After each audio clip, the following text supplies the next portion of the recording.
moins de viande rouge, un réflexe vert bien connu, et de plus en plus pratiqué. Un Français sur 2 déclare avoir réduit sa consommation de viande rouge afin de limiter son empreinte carbone d'après une étude menée pour 20 minutes par Opinionway. Une décision bienvenue lorsque l'on connaît les effets néfastes de la filière pour la planète. Selon l'Organisation des Nations Unies pour l'alimentation et l'agriculture, l'élevage industriel est responsable à lui seul de 14,5% des émissions à gaz à effet de serre. Un impact fort et en la matière, chaque geste de consommateur compte. D'après une étude menée par l'Université d'Oxford, consommation de viande et empreinte carbone évoluent de pair. Ainsi, les personnes mangeant moins de 50 grammes de viande par jour ont une empreinte carbone près de 2 fois moins importante que celles consommant plus de 100 grammes de viande par jour.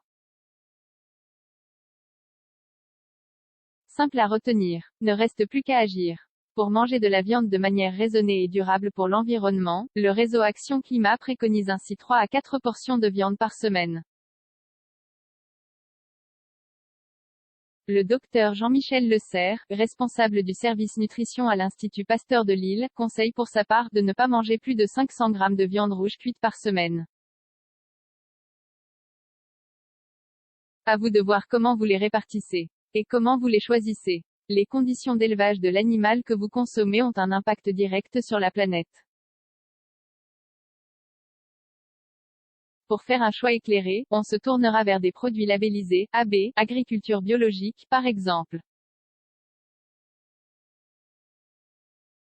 Cette appellation certifie que les animaux ont été élevés en plein air et nourris avec de l'alimentation biologique, sans OGM dangereux pour les sols.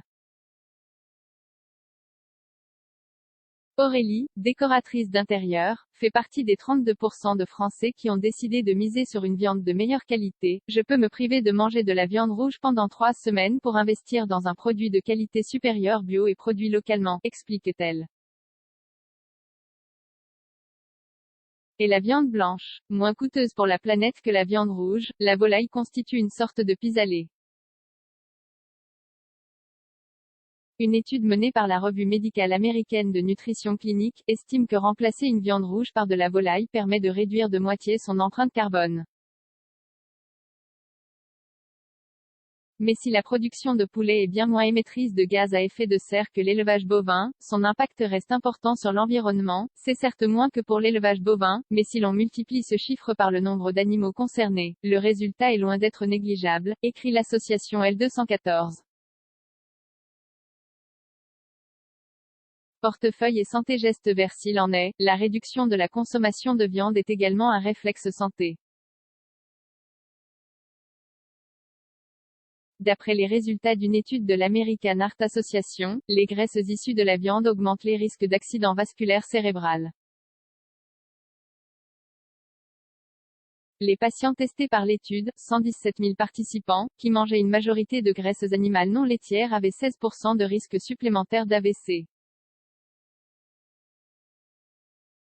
Selon Jean-Michel Le Serre, il existe une augmentation, faible mais réelle, du risque de cancer du côlon lorsque l'on consomme trop de viande rouge. Que vous le fassiez pour la planète ou votre corps, sachez que cet effort aura enfin un impact sur vos finances. Manger de la viande coûte de plus en chair.